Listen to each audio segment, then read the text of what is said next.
Students, आज हम हमारे अगले लेक्चर की तरफ बढ़ेंगे। जो हम कार्बन वाले चैप्टर में पढ़ रहे थे इतनी देर, हमने केवल और केवल पिछले वाले लेक्चर में क्या डिस्कस किया था, जैव शक्ति सिद्धांत के बारे में,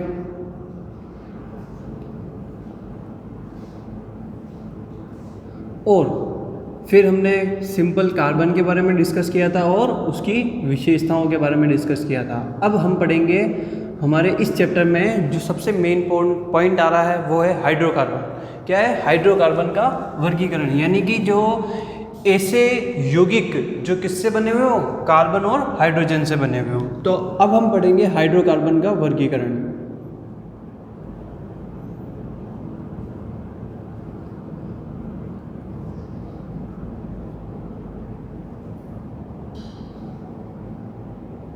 हाइड्रोकार्बन की इस वर्गीकरण में हम सबसे पहले जानेंगे कि हाइड्रोकार्बन जो है वो क्या होता है, कि हाइड्रोकार्बन किसे कहते हैं। तो बेसिकली हाइड्रोकार्बन की ये परिभाषा होती है कि ऐसे यौगिक जिसमें कार्बन और हाइड्रोजन उपस्थित हो, हम उन्हें क्या कहते हैं? हाइड्रोकार्बन कहते हैं। हाइड्रोकार्बन के उदाहरण जैसे कि CH4, इसे हम मेथेन कहते हैं, C2H6, C3H8, ये जो यौगिक मैंने आपके सामने लिखे हैं इन्हें हम क्या कहते हैं? हाइड्रोकार्बन कहते हैं। कार्बन अपने स्थायित्व को पूरा करने के लिए एक तो वो खुद कार्बन के साथ रिएक्शन कर सकता है या बंध बना सकता है, हाइड्रोजन के साथ बंध बना सकता है, नाइट्रोजन के साथ, ऑक्सीजन के साथ और सल्फर के साथ। यानी ये मोस्टली इन 5 के साथ तो बंध बनाता ही है, किसी और के साथ भी वो बंध बना सकता है। क्लियर? तो यानी कि अपना स्थायित्व पूरा करने के लिए वो इनसे क्या करता है? बंध का निर्माण करता है। और वो जो बंध होता है वो होता है सहसंयोजक बंध, यानी कि ये इलेक्ट्रॉन साझेदारी द्वारा यानी कि शेयरिंग द्वारा क्या करता है? अपने इलेक्ट्रॉन को शेयर करके अपना स्थायित्व प्राप्त करता है। क्या करता है? अपना स्थायित्व को प्राप्त करता है। तो उन्हें हम हाइड्रोकार्बन कहते हैं। क्या कहते हैं? ऐसे यौगिक जिसके अंदर कार्बन और हाइड्रोजन प्रेजेंट हो, हाइड्रोकार्बन कहलाते हैं। और उनसे बनने वाले यौगिक को हम क्या कहते हैं? हाइड्रोकार्बन यौगिक कहते हैं। मैं आपके सामने एक फ्लो चार्ट बना रहा हूँ, यानी कि एक ऐसा चार्ट बना रहा हूँ जिसके अंदर कार्बन यानी कि हाइड्रोकार्बन को कुछ चार्ट के अंदर बांटा गया, यानी कि वो कितने प्रकार के होते हैं और किस तरह से उनकी क्रियाविधि होती है। तो सबसे पहले हम इस फ्लो चार्ट को बना लेते हैं।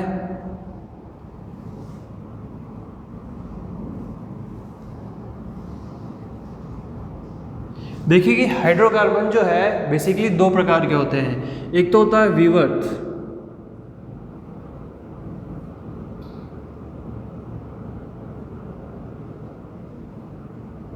विवर्त हाइड्रोकार्बन को हम अचक्रीय हाइड्रोकार्बन भी कहते हैं। अचक्रीय हाइड्रोकार्बन को हम CH लिख के भी, शॉर्ट फॉर्म में भी लिख के दर्शा सकते हैं। और एक जो होता है वो होता है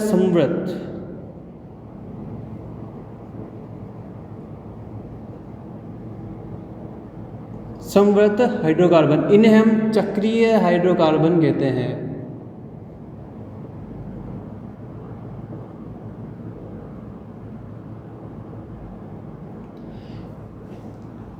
विवर्त को हम एक चीज और भी कह सकते हैं, इन्हें हम एलिफेटिक भी कहते हैं।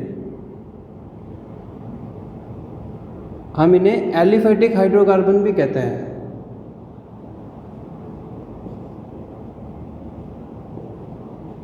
क्या कहते हैं? Aliphatic hydrocarbon. अचक्रीय कहने का मतलब यह है कि ऐसे यौगिक जिसके अंदर क्या हो, केवल एक सिंपल सी चेन बनी हुई हो। क्या हो? एक सिंपल सी चेन बनी हुई हो, उन्हें हम क्या कहते हैं? हाइड्रोकार्बन। कौन से वाले? विवर्त हाइड्रोकार्बन। क्या कहते हैं हम? विवर्त हाइड्रोकार्बन। इस वाले उदाहरण को हम बाद में लिखेंगे। तो अब जो विवर्त हमारे हाइड्रोकार्बन हैं इन्हें हम क्या कहते हैं? अचक्रीय यौगिक, यानी कि ऐसे यौगिक जिसके अंदर क्या हो? एक सीधी सीधी चेन फॉर्म हो। क्या हो? एक सीधी सीधी चेन फॉर्म हो। तो इसका उदाहरण मैं थोड़ा सा आपके सामने यहाँ ऊपर लिख देता हूँ कि आपको पता रहे। ये जो मैंने लिखा है ये एक विवर्त हाइड्रोकार्बन का उदाहरण है। अब इसके भी कुछ पार्ट होते हैं, ये 2 पार्टों में डिवाइड किया गया है।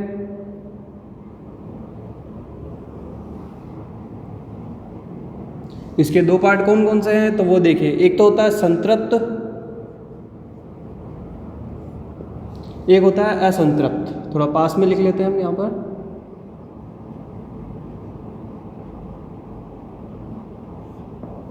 संतृप्त और असंतृप्त हाइड्रोकार्बन होते हैं। संतृप्त हाइड्रोकार्बन उन्हें कहते हैं जिनमें कार्बन कार्बन एकल बंध बनाता है। तो इसकी परिभाषा क्या हो गई? ऐसे हाइड्रोकार्बन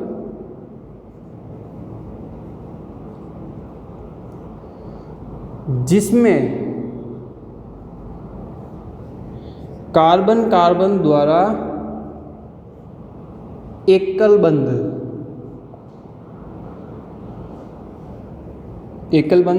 बनाते हैं,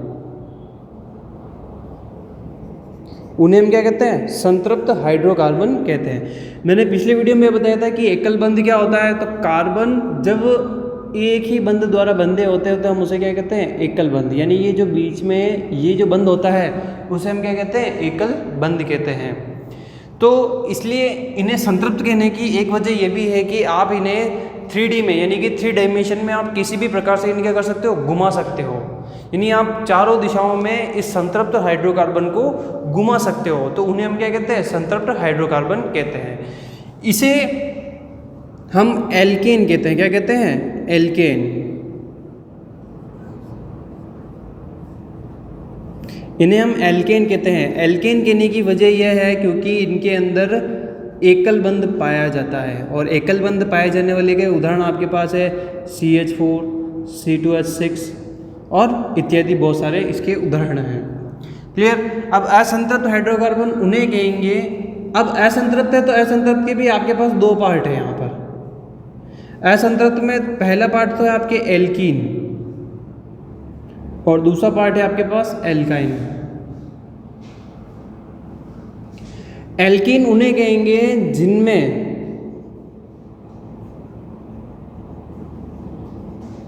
कार्बन कार्बन के मध्य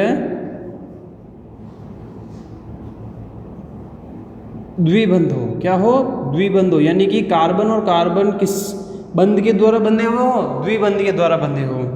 और एल्काइन जिनमें कार्बन कार्बन के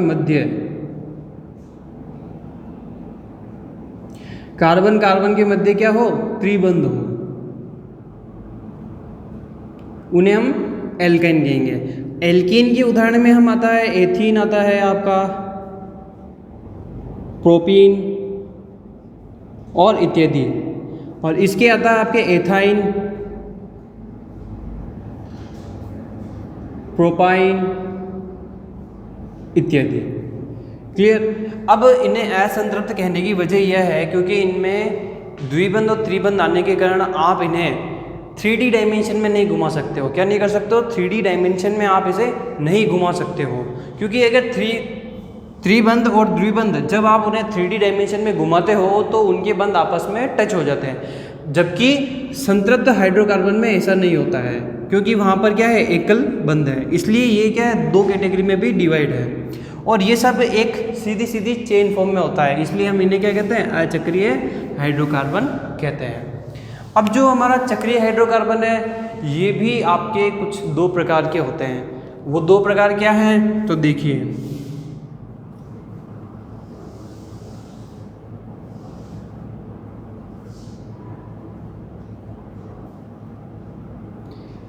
इसमें होता है एक तो एलिसाइक्लिक,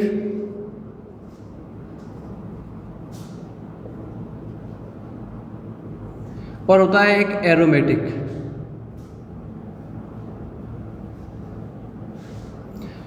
इसमें चक्रीय यौगिक होते हैं, इसलिए आपको नाम से पता चल रहा है साइक्लिक यौगिक होंगे। तो ऐसे हाइड्रोकार्बन जिसमें चक्रीय हाइड्रोकार्बन हो। क्या हो? चक्रीय हाइड्रोकार्बन हो।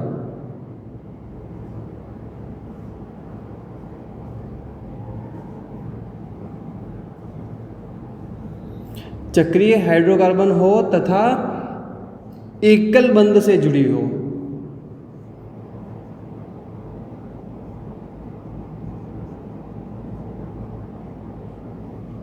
यानी कि ऐसे एलिसाइक्लिक यौगिक वो होते हैं जिसके अंदर क्या हो, एकल बंध द्वारा वो जुड़े हुए होते हो। क्या हो, एकल बंध द्वारा जुड़े हुए हो।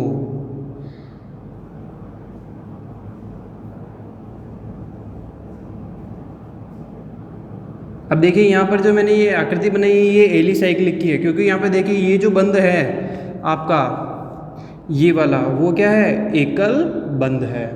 अब एरोमेटिक के अंदर क्या होता है कि होते तो वो भी चक्रीय हैं, लेकिन यहाँ पर एक अंतर आ जाता है। तो जिनमें कार्बन कार्बन के मध्य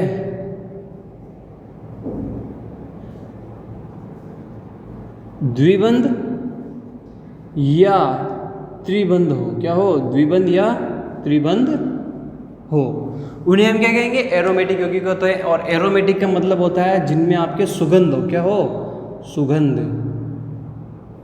यानी खुशबू आती हो, ऐसे यौगिक होते हैं। तो इसका एक सबसे बेहतरीन उदाहरण है आपका बेंजीन।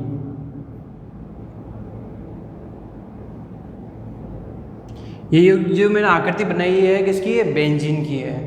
क्लियर दोस्तों। तो ये जो मैंने चार्ट बनाया था ये था आपका हाइड्रोकार्बन का वर्गीकरण का चार्ट था। तो हाइड्रोकार्बन को कुछ इस तरीके से प्रेजेंट किया जाता है कि सबसे पहले क्या होता है, विवर्त हाइड्रोकार्बन होते हैं, और सेकंड क्या होता है, समवर्त हाइड्रोकार्बन होते हैं। विवर्त को हम क्या बोलते हैं, चक्रीय यानी अचक्रीय बोलते हैं, यानी कि जिसके अंदर क्या हो, सीधी सीधी चेन उपस्थित हो, क्या हो, सीधी सीधी चेन उपस्थित हो।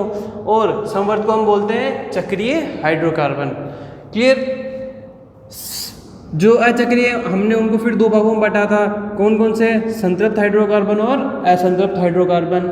संतृप्त हाइड्रोकार्बन वो होते हैं जिनमें एकल बंध उपस्थित होते हैं, जैसे कि एल्केन, तो हमने उसका उदाहरण दिया मेथेन, एथेन, प्रोपेन इत्यादि। असंतृप्त के अंदर क्या आते हैं आपके, एल्कीन आते हैं और एल्काइन आते हैं। एल्कीन वो होता है जिनमें कार्बन कार्बन के मध्य क्या हो, द्विबंध हो, और एल्काइन वो होता है जिनमें कार्बन कार्बन के मध्य त्रिबंध उपस्थित हो। क्लियर दोस्तों। और चक्रीय यौगिक फिर से दो भागों में बांटा गया, एलिसाइक्लिक और एरोमेटिक।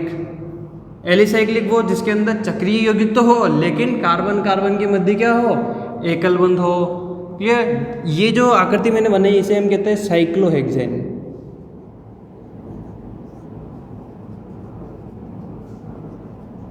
इसे हम कहते हैं साइक्लोहेक्सेन। और एरोमेटिक वो होते हैं जिसमें कार्बन कार्बन के मध्य द्वि या त्रिबंध उपस्थित हो। और ये जो मैंने आकृति बनाई इसे हम कहते हैं बेंजीन। क्लियर दोस्तों। अब जो हम पढ़ेंगे अगला पॉइंट वो होगा हमारा हाइड्रोकार्बन के नामकरण के ऊपर होगा। क्या होगा, हाइड्रोकार्बन के नामकरण। इसे हम बेसिकली कहते हैं कि कार्बनिक यौगिकों का नामकरण कहते हैं। तो अब जो हम पढ़ेंगे अगला पॉइंट हमारा वो होगा हाइड्रोकार्बन का नामकरण। तो अब हम जो टॉपिक पढ़ेंगे हमारा अगला वो है, क्या है कि कार्बनिक यौगिकों का नामकरण। अब वो नामकरण जो है हमारे सिलेबस में कुछ 3 प्रकार के दिए हुए हैं। तो पहला क्या है कि रूढ़ पद्धति द्वारा, यानी कि बेसिकली जो उन्हें पहले जिस नाम से जाना जाता था उस पद्धति द्वारा, यानी उसे हम क्या कहते हैं, रूढ़ पद्धति द्वारा। फिर अगली क्या है, व्युत्पन्न पद्धति द्वारा। और तीसरी क्या है हमारे पास, IUPAC द्वारा। इसमें जो सबसे ज़्यादा इंपॉर्टेंट है वो है हमारी IUPAC। क्या है, IUPAC। ये मोस्ट इंपॉर्टेंट है, आपके एग्जाम में इससे क्वेश्चन आता ही आता है। तो सबसे पहले हम पढ़ेंगे हमारी रूढ़ पद्धति के बारे में कि रूढ़ पद्धति होती क्या है। तो ए पॉइंट हमारा क्या है कि रूढ़ पद्धति द्वारा नामकरण।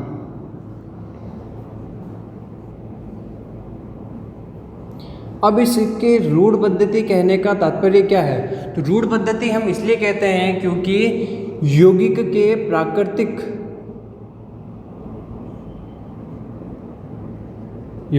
प्राकृतिक स्रोत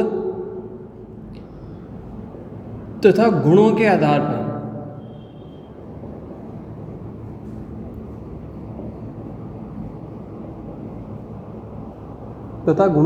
पर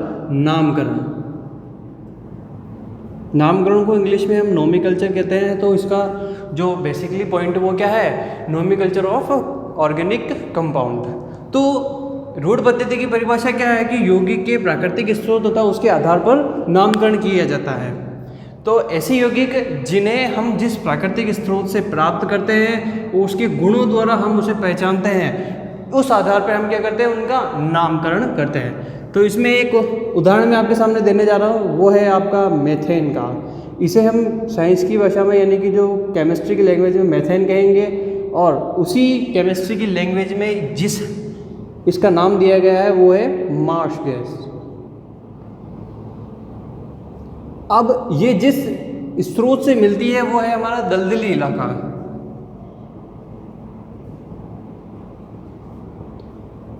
दलदली क्षेत्र को हम लैटिन भाषा में मार्श कहते हैं, मार्श एरिया या मार्श क्षेत्र। तो इसलिए हम इसे क्या कहते हैं, मार्श गैस भी कहते हैं। किसे, मेथेन को। मेथेन को मार्श गैस भी कहते हैं, क्यों, क्योंकि ये किसी इलाके से मिलती है, दलदली इलाकों से ये मिलती है, इसलिए हम इसे क्या कहते हैं, मार्श गैस। और ये एक विषैली गैस होती है। क्लियर। अगला जो पॉइंट है, जैसे कि एक ये है हमारे पास,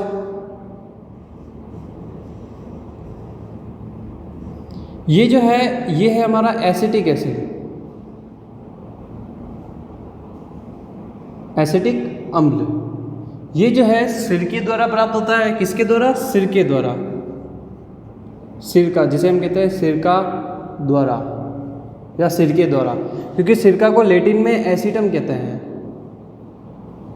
इसीलिए इसका नाम क्या हो गया, एसिटिक एसिड हो गया। क्लियर। एक जो है हमारा फॉर्मिक एसिड है, इसे हम कहते हैं फॉर्मिक, और फॉर्मिक कहने का तात्पर्य यह है कि फॉर्मिक को रियल में हम कहते हैं लाल चींटी, और लाल चींटी को लैटिन भाषा में फॉर्मिका कहा जाता है। और लाल चींटी का जो अम्ल होता है वो क्या होता है, फॉर्मिक एसिड। और एक होता है हमारे पास लैक्टिस यानी लैक्टोबैसिलस, लैक्टस अम्ल। अब जो लैक्टस अम्ल है वो किससे प्राप्त होता है, हमारा दूध से। तो जो दूध है उसे हम लैटिन भाषा में क्या कहते हैं, लैक्टस। क्या कहते हैं, लैक्टस कहते हैं। तो ये कुछ उदाहरण दिए थे मैंने आपके सामने कि रूढ़ पद्धति में किन किन यौगिकों के किस प्रकार से नामकरण किए जाते हैं। जैसे कि एक बार वापस रिवाइज कर लेते हैं हम कि मार्श गैस यानी कि मेथेन को हम क्या कहते हैं, मार्श गैस कहते हैं। क्यों, क्योंकि दलदली इलाकों में पाई जाती है। एसिटिक एसिड ये किससे प्राप्त होता है, सिरका से हमें प्राप्त होता है। इसका लैटिन भाषा में नाम क्या होता है, सिरके का एसिटम होता है। फॉर्मिक एसिड इसे हम फॉर्मिक अम्ल कहते हैं। तो फॉर्मिक अम्ल हमें किससे प्राप्त होता है, लाल चींटी से, क्योंकि लाल चींटी को लैटिन भाषा में फॉर्मिका कहा जाता है। फिर होता है लैक्टिस अम्ल, लैक्टस हमें प्राप्त होता है दूध से, यानी लैक्टोबैसिलस जो हमारा जीवाणु होता है वो किस में पाया जाता है, दूध में पाया जाता है। एक चीज़ और ये है इसमें कि जो नॉर्मल रूढ़ पद्धति में जो नॉर्मल चेन होती है, हाइड्रोकार्बन के जो नॉर्मल चेन होते हैं, क्या होते हैं, नॉर्मल चेन, यानी कि सीधी श्रृंखला को, यानी हाइड्रोकार्बन की सीधी श्रृंखला को रूढ़ पद्धति में नॉर्मल कहा जाता है। नॉर्मल कहा जाता है और उसे हम एन से डिनोट करते हैं। किससे डिनोट करते हैं, एन से डिनोट करते हैं। जैसा कि मैं एक उदाहरण लेना चाहूँगा आपके सामने।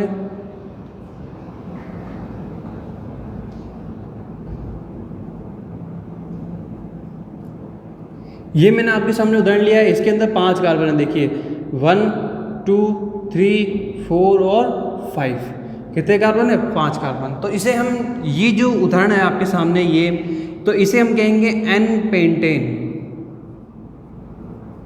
क्या कहेंगे, एन पेंटेन। आप इसके बारे में चिंता ना करें कि ये पेंटेन है तो इसे पेंटेन ही क्यों कहा, 5 कार्बन है। तो हम IUPAC जब पढ़ेंगे तो हम उसके बारे में प्रॉपर डिटेल देंगे। एक उदाहरण और लेता हूं मैं इसके लिए।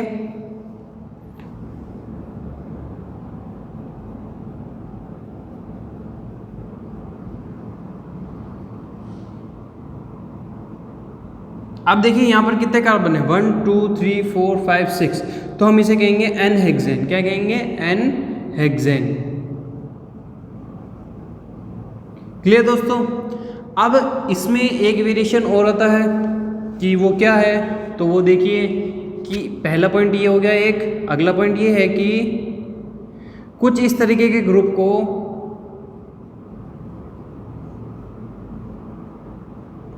यानी ये जो समूह देख रहे हो आप, इन्हें हम कहते हैं आइसो। क्या कहते हैं? आइसो।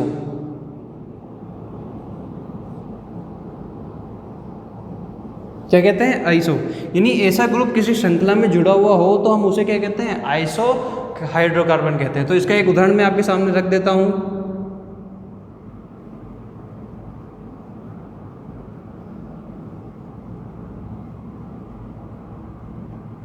देखिए ये जो मैंने आपके सामने रखा है, तो इसका जो नाम होगा वो होगा आइसोपेंटेन। आइसोपेंटेन की वजह क्यों? क्योंकि यहाँ पर क्या है, कितने कार्बन है? 5 कार्बन है। तो ये जो 5वां कार्बन है वो अलग से है।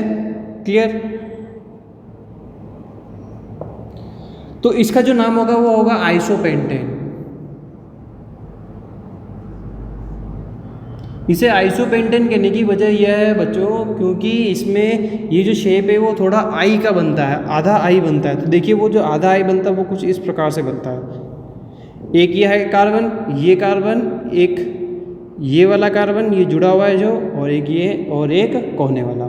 तो इसलिए हम इसे क्या कहते हैं? आइसोपेंटेन कहते हैं। क्लियर बच्चों? अब एक चीज़ और ये कि अगर कार्बन कुछ इस तरीके से, हाइड्रोकार्बन कुछ इस तरीके से हो आपके लिए,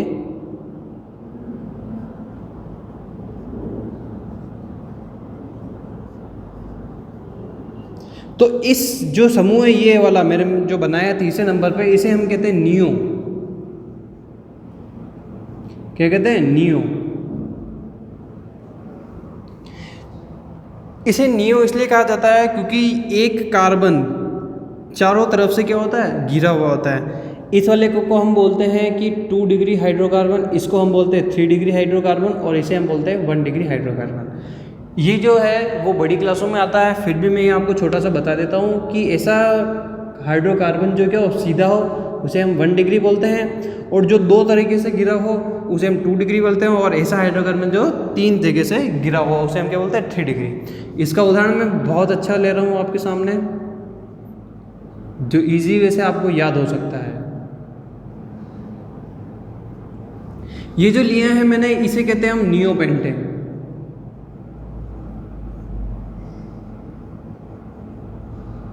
क्या कहते हैं बच्चों? नियोपेंटेन, क्योंकि इसमें 5 कार्बन है। देखिए 1 2 3 4 और ये 5। तो काउंटिंग कर लेते हैं, 1 2 3 4 और बीच में 5, इसलिए हम क्या कहेंगे इसे? नियोपेंटेन।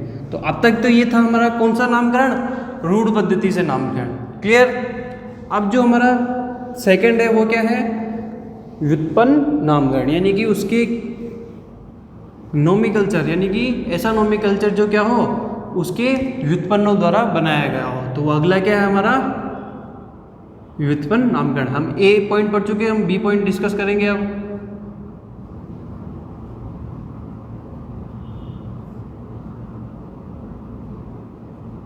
व्युत्पन्न पद्धति। अब इस पद्धति में हम यह डिस्कस करते हैं कि ऐसा हाइड्रोकार्बन जिसका नामकरण उसके अंदर उपस्थित समूहों के आधार पर किया जाता है, उसे हम क्या कहते हैं? व्युत्पन्न पद्धति का नामकरण कहते हैं। तो देखिए इसका मैं उदाहरण दे रहा हूँ आपके सामने। तो ये हम ले लेते हैं इसका उदाहरण।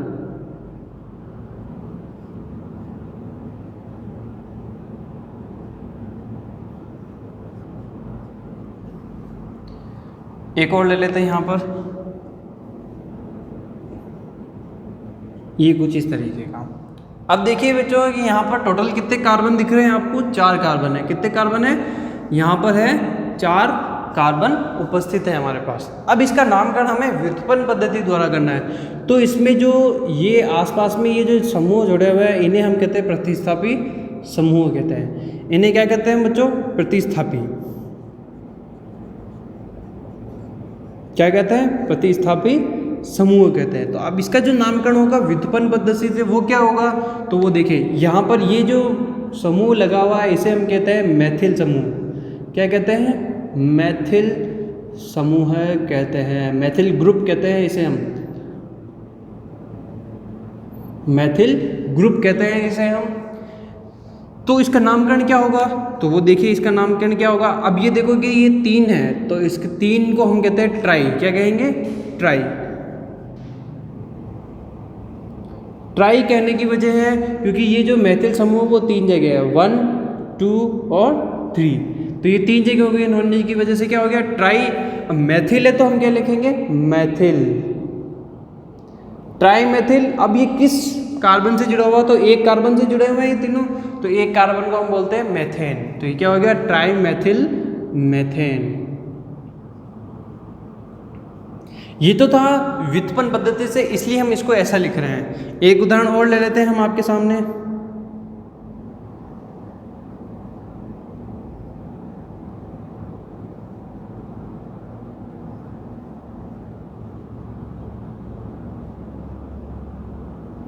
अब ये जो था वो नियोपेंटेन था, वैसे तो नियोपेंटेन क्योंकि 5 कार्बन है। अब इसी प्रकार यहाँ पर देखिए कि ये 4 मैथिल ग्रुप एक ही कार्बन से जुड़े हुए हैं, तो इसको हम क्या देंगे, टेट्रा, क्योंकि 4 है, 4 जगह है ये ग्रुप, इसलिए क्या हो गया, tetra Maithil methane.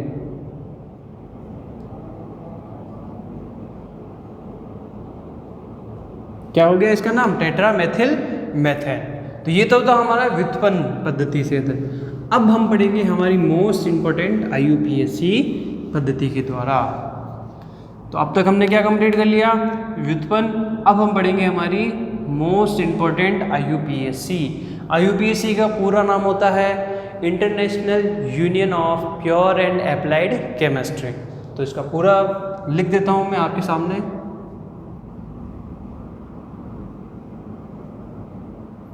International union of pure and applied chemistry. Clear बच्चों, इसकी ये फुल फॉर्म है international union of pure and applied chemistry. ये आपकी बुक के अंदर भी दी हुई है। तो अब हम IUPAC के बारे में जानेंगे कि IUPAC के नामकरण देने की वजह क्या होती है। तो सबसे पहले हम IUPAC में कार्बन के जितने भी समूह हैं उनके बारे में डिस्कस करते हैं। तो देखिए कि कार्बन अगर एक है, क्या है, एक कार्बन है, तो हम उसे कहेंगे मैथ, क्या कहेंगे, मैथ। 2 है यानी कि C2 है, तो हम उसे कहेंगे एथ। 3 कार्बन है तो हम उसे कहेंगे प्रोप। 4 है तो इसे हम कहते हैं ब्यूट। 5 है तो हम उसे कहेंगे पेंट।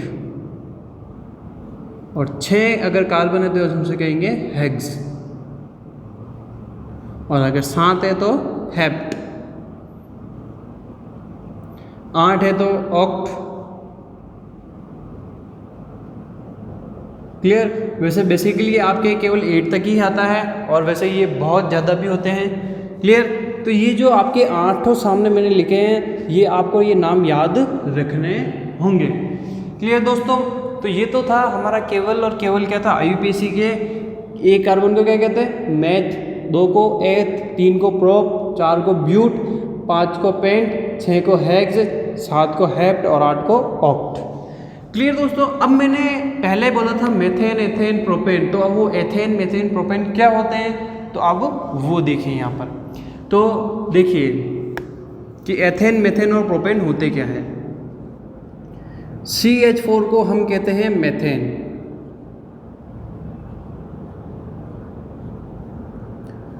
और C2H6 को हम कहते हैं एथेन।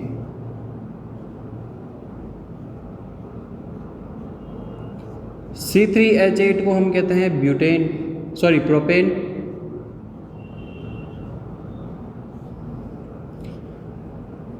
C4H10 को हम कहेंगे क्या कहेंगे? ब्यूटेन। C5H12 को हम कहते हैं पेंटेन, और C6H14 को हम कहते हैं हेक्सेन। आपके यहाँ तक ही ये काम आते हैं, हेक्सेन तक ही लास्ट फाइनल ज़्यादा काम आते हैं। तो ये तो था हमारा क्या बेसिक IUPAC का, क्या था? मैथ, एथ, प्रॉप, ब्यूट, हेक्स, पेंट और हेक्स। ये तो थे केवल नॉर्मल नोमेनक्लेचर जो हम एक कार्बन को, दो कार्बन को या तीन कार्बन को कहते हैं। अब इसमें भी जो वेरिएशन आता है वो बहुत ज़्यादा होता है, लेकिन अब इसमें कुछ चीज़ों के बारे में हम डिस्कस कर लेते हैं कि IUPAC के नियम क्या होते हैं, कि IUPAC का नामकरण किस प्रकार से किया जाता है, तो हम उसके बारे में डिस्कस कर लेते हैं। तो जो पहला लॉ है हमारा इसका, यानी कि फर्स्ट रूल, तो सबसे पहले हम इसके नियम के बारे में डिस्कस करेंगे। पहला नियम क्या है कि इसमें जब हम हाइड्रोकार्बन का नामकरण करते हैं तो सबसे पहले ये देखा जाता है कि सबसे लंबी श्रृंखला कौन सी है। तो ये देखेंगे कि हाइड्रोकार्बन में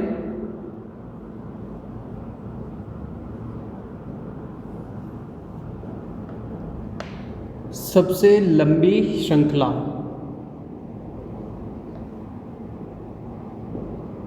यानी कि सबसे लंबी चेन कौन सी है उस दिए हुए हाइड्रोकार्बन के अंदर, वो हम ज्ञात करेंगे।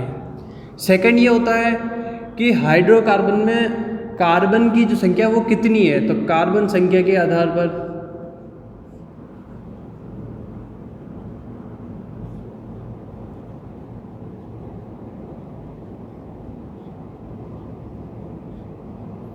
और ये जो कार्बन संख्या के आधार पर नाम होगा वो सबसे लंबी श्रृंखला का नाम दिया जाएगा। किसका नाम दिया जाएगा बच्चों? सबसे लंबी श्रृंखला का नाम दिया जाएगा। थर्ड जो पॉइंट है वो ये है कि श्रृंखला का नाम लिखने से पहले हमें प्रतिस्थापित समूह का नाम लिखना होगा। तो क्या लिखेंगे?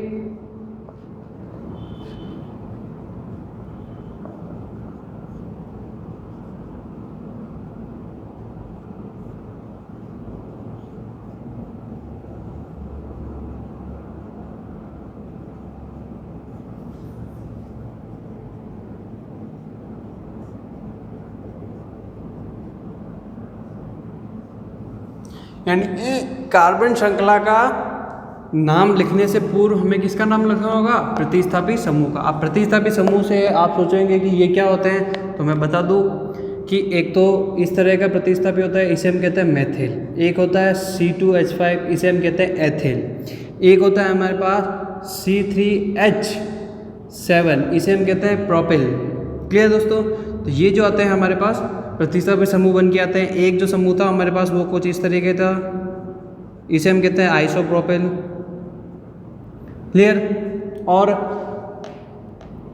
एक ये जो होता है इसे हम कहते हैं क्लोरो, फ्लोरो, ब्रोमो, आयोडो और साइनाइड। ये सब क्या है? प्रतिस्थापी समूह के रूप में आकर जुड़ते हैं। क्लियर बच्चों? ये जो होते हैं ये सब क्या है हमारे पास? प्रतिस्थापी समूह है। अगला जो पॉइंट है यानी नियम का जो अगला पॉइंट है वो इस प्रकार है कि फोर्थ नियम, मैं फर्स्ट लॉ मिटा रहा हूँ यहाँ पर, वो ये है कि वो बहुत ही इम्पोर्टेंट भी है ये लॉ कि हमें जब नामकरण करना होता है, लिखना होता है, तो हम ABCD के अकॉर्डिंग नाम लिखा जाएंगे। किसके अकॉर्डिंग? ABCD, यानी कि वर्णमाला के अकॉर्डिंग। और वो कौन सी होगी? अंग्रेजी वर्णमाला के अनुसार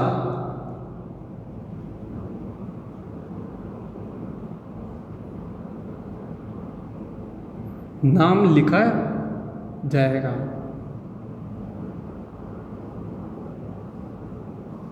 यानी कि ABCD में अगर A पहले आता है तो हम उसे A पहले लिखेंगे, B पहले आता है तो B पहले लिखेंगे। यानी उस हाइड्रोकार्बन में जो ABCD का अक्षर पहला आता है उसे हम पहले लिखेंगे, फिर बाद में अगला नाम लिखेंगे।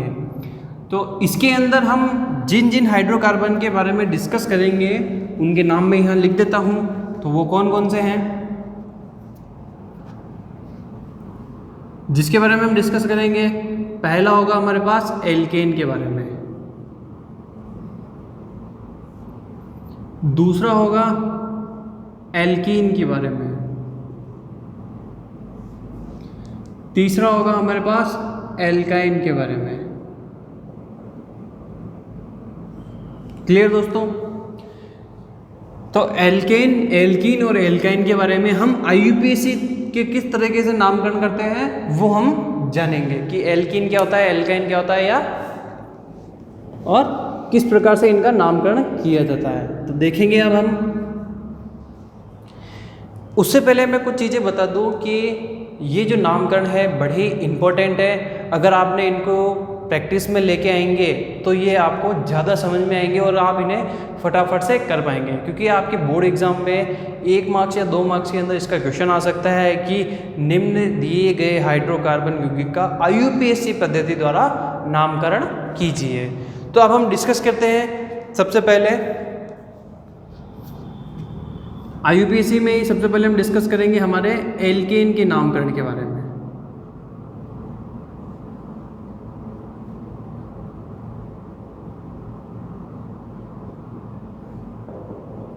एल्केन उसे कहते हैं जिसके अंदर कार्बन कार्बन के मध्य एकल बंध उपस्थित हो। अब ये जो ब्रैकेट में मैंने बनाया है इसे हम कहते हैं एकल बंध। क्या कहते हैं? एकल बंध। एल्केन की परिभाषा क्या हो गई? ऐसे हाइड्रोकार्बन जिसमें कार्बन कार्बन के मध्य क्या उपस्थित हो? एकल बंध उपस्थित हो। अब इसका जो सामान्य सूत्र होता है, यानी जनरल हम इसे किस सूत्र में प्रेजेंट करते हैं, तो वो इसका सूत्र ये है CnH2n+2। ये इसका साधारण यानी सामान्य हाइड्रोकार्बन है। यानी आप इसमें n की जो वैल्यू रखोगे उसके अकॉर्डिंग इसका नामकरण किया जाएगा। जैसे मैं मान लो कि n की वैल्यू रखता हूँ 1। क्या रखा मैंने? n की वैल्यू 1 रखो, तो देखो यहाँ पर C1H2 × 1+2। तो अब बनाओगे तो क्या बनेगा? C1 है तो लिखने की जरूरत नहीं है यहाँ पर। 2 × 1 2 और +2 कितने हो गए? 4। तो देखिए ये जो बना हमारे पास वो क्या बना? CH4। इसे हम क्या कहते हैं? मैथेन कहते हैं। क्या कहते हैं बच्चों? मैथेन। तो इसका सामान्य सूत्र क्या हो गया? CnH2n+2। तो अब इसका अगला वो क्या है? जनरल प्रॉपर्टी, कि ये जो है इसमें एकल बंध पाया जाता है। सिंपल सी बात है। और इसे हम नॉर्मल चेन में भी प्रस्तुत कर सकते हैं। तो ये सीधी श्रृंखला में भी उपस्थित होता है।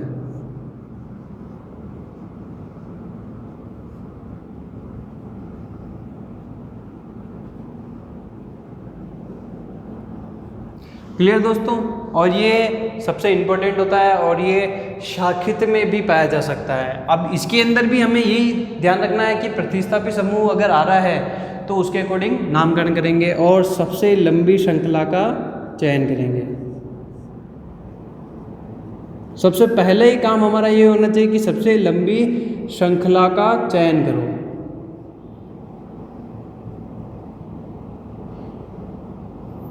हमारा सबसे मोस्ट इम्पोर्टेंट काम ही यही होगा कि हम क्या करें? सबसे लंबी श्रृंखला का चयन करें। तो अब हम इसका एक नामकरण करके देखते हैं कि वो नामकरण क्या होता है। एक उदाहरण लेते हैं हम आपके सामने।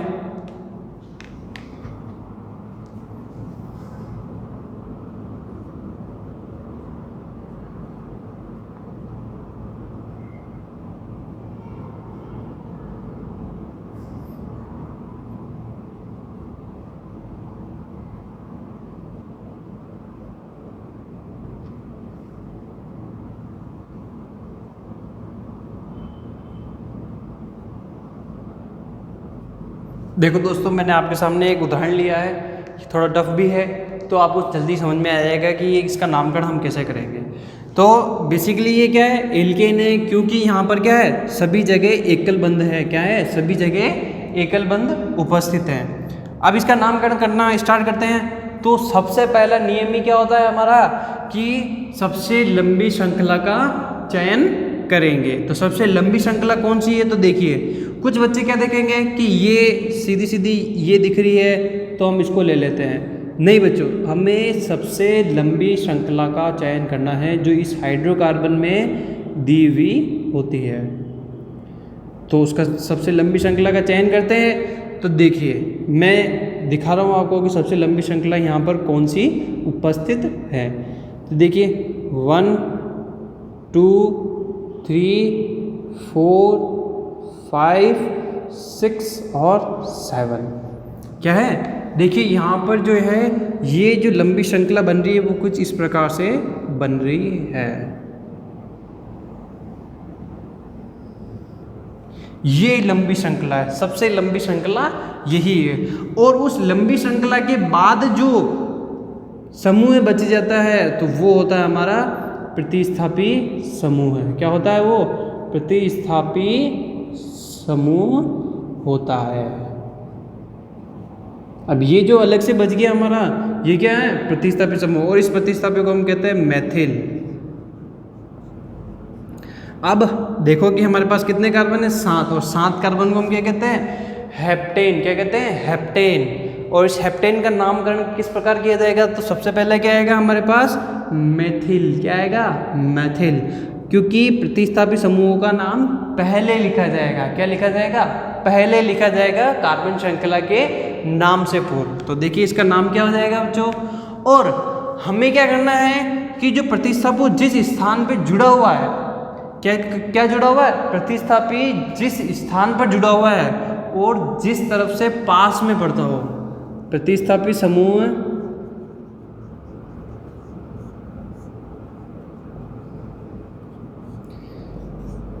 जिस तरफ से पास हो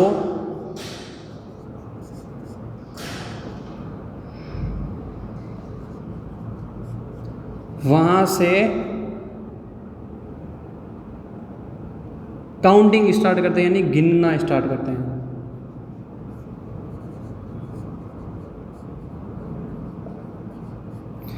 अब इसका मतलब ये है कि इस लाइन का मतलब ये है कि जो प्रतिस्थापी समूह है किस तरफ से ज़्यादा पास में आ रहा है तो उधर से काउंटिंग हम इसमें स्टार्ट करेंगे। तो देखिए कि इधर से कौन सा नंबर पर आ रहा है? 1 2 3 4। और इधर से कौन सा नंबर पर आ रहा है? 1 2 3 और 4। तो देखिए 1 2 3 4, इधर भी 1 2 3 4। तो यानी कि दोनों साइड से क्या इक्वल आ रहा है, तो हम किसी भी साइड से इसमें ले सकते हैं। तो इसका नामकरण किस प्रकार होगा? तो वो देखिए सबसे पहले हम क्या लिखेंगे? प्रतिस्थापी समूह का नाम। और प्रतिस्थापी समूह का नाम क्या है? मेथिल। और मेथिल लिखने से पूर्व हमें उसका स्थान लिखना होगा कि वो कौन से स्थान पर है। तो वो कौन से स्थान पर है? 4th नंबर पर है। तो हम क्या लिखेंगे? 4। अभी हमने 4 लिख दिया। अब इस 4 के आगे हम लगाएंगे डैश, क्योंकि नाम और नंबर के बीच में हम डैश लगाएंगे। तो 4 मेथिल। अब हमने प्रतिस्थापी समूह का नाम लिख दिया। अब हम लिखेंगे हमारे पूरी कार्बन श्रृंखला का नाम। और ये जो श्रृंखला वो कितने कार्बन की है? 7 कार्बन की है बच्चों। कितने कार्बन की है? 7 कार्बन की। तो 7 कार्बन की श्रृंखला को हम क्या कहते हैं? हेप्टेन कहते हैं। क्या कहते हैं? हेप्टेन। तो इसका नाम क्या हो गया हमारे पास? 4 मेथिल हेप्टेन। क्या नाम हो गया बच्चों? 4 मेथिल हेप्टेन। एक उदाहरण और लेता हूं मैं आपके सामने।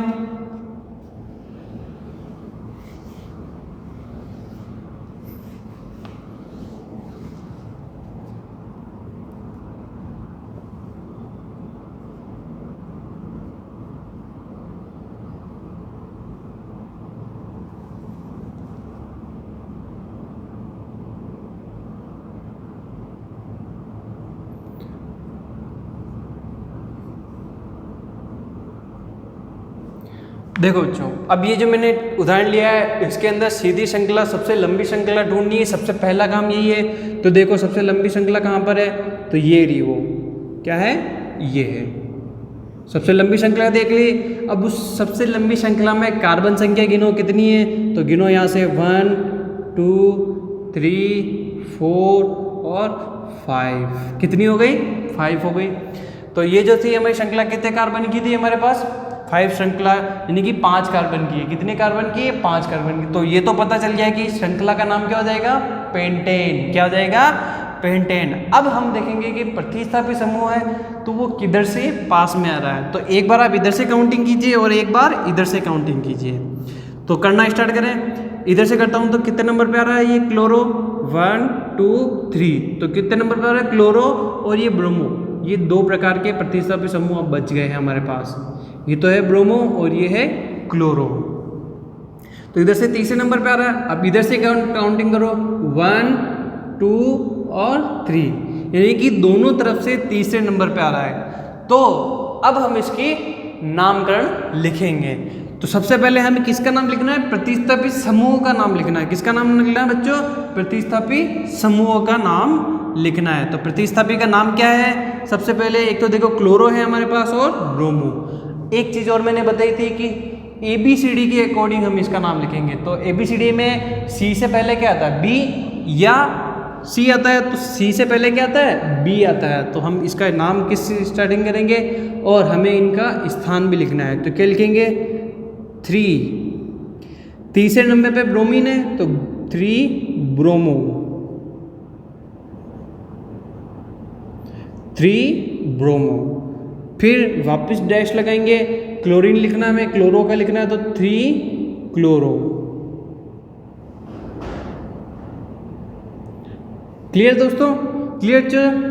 अब देखिए कि 3 ब्रोमो 3 क्लोरो हमने लिख दिया है, यानी प्रतिस्थापी को हमने स्थान दे दिया। अब मैं इसको एक बार इंग्लिश में भी लिख के दिखा देता हूँ कि 3 ब्रोमो, ताकि आपको कन्फ्यूज़न ना हो कि ABCD के अकॉर्डिंग हमने लिखा है। ध्यान दीजिए कि हमें हमेशा प्रतिस्थापी समूह और आप चाहो तो जो श्रृंखला है उसका कैपिटल वर्ड लिख सकते हो। तो 3 ब्रोमो डैश 3 क्लोरो। देखो C से पहले क्या आ रहा है? B आ रहा है। तो हमें इस प्रकार से इसको जमाना होता है। क्लियर? अब हम लिखेंगे हमारी कार्बन श्रृंखला का नाम। देखिए प्रतिस्थापी समूह का नाम हो गया। अब हम लिखेंगे हमारी कार्बन श्रृंखला का नाम। तो कार्बन श्रृंखला कितने की है? 5 की। तो हम क्या लिखेंगे? पेंटेन। तो यहाँ पे भी हम लिख देते हैं पेंटेन।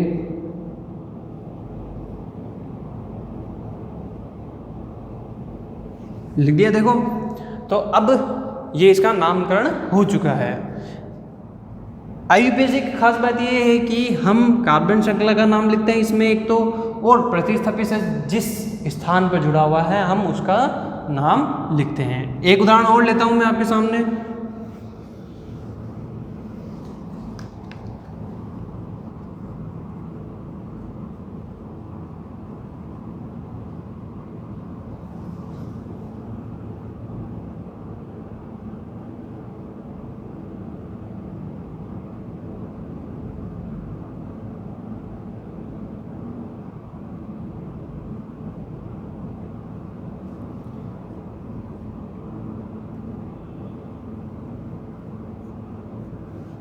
तो देखिए बच्चों, मैंने आपके सामने एक उदाहरण ले लिया है। अब हम इसका नामकरण करेंगे।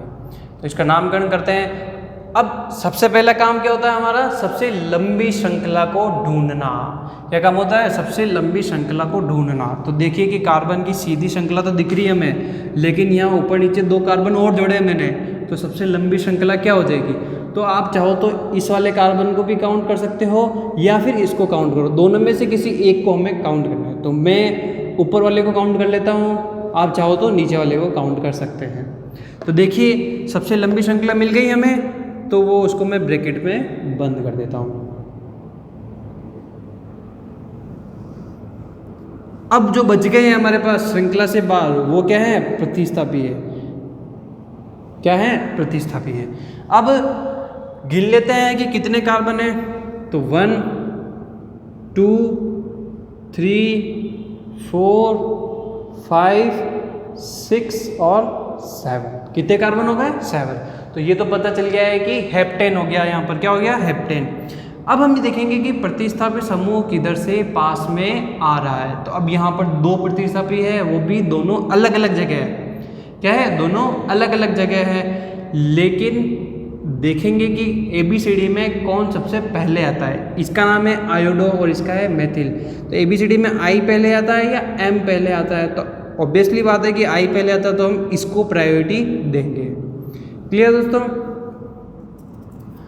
अब लेकिन लिखने में तो हम प्रायोरिटी आई को ज़्यादा देंगे, लेकिन जो पहले पास में पढ़ रहा है हम उसे ज़्यादा देंगे। तो काउंटिंग करोगे, ये किधर से पहले पास में आ रहा है या ये किधर से आ रहा है, तो इधर से काउंटिंग करते हैं। देखो पहले मैं इधर से कर रहा हूँ, तो 1 2 3, ये तो तीसरे नंबर पे आ रहा है, और ये कितने नंबर पे आ रहा है, 4 5 और 6, तो छठे नंबर पे क्या आ रहा है, मैथिल आ रहा है। अब इधर से काउंटिंग करते हैं, तो 1 2, तो ये तो दूसरे नंबर पे आ रहा है, और ये 3 4 5, तो किधर से पास में रहा है, तो इधर से पास में है। तो अब हम इधर से काउंटिंग करते हैं, 1 2 3 4 5 6 और 7। तो अब जो हम काउंटिंग करेंगे वो किधर से करेंगे, वो हम यहाँ से स्टार्ट करेंगे। तो अब इसका हम नाम लिखते हैं। सबसे पहले हम किसका लिखेंगे, प्रतिस्थापी समूह का नाम लिखेंगे। तो प्रतिस्थापी समूह का नाम लिखने से पहले हम किसका लिखेंगे, आयोडीन का। तो आयोडीन का जो ये है आयोडो, तो ये कौन से स्थान पर बच्चों, 5वें स्थान पर। तो हम क्या लिखेंगे, 5 आयोडो।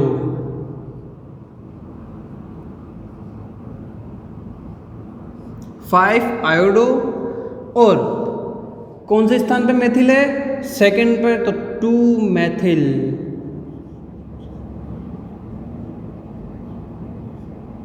और अब है पूरी श्रृंखला का नाम, तो वो क्या है, हेप्टेन।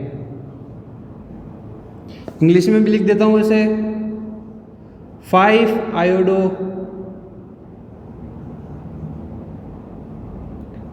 2 मैथिल और हेप्टेन।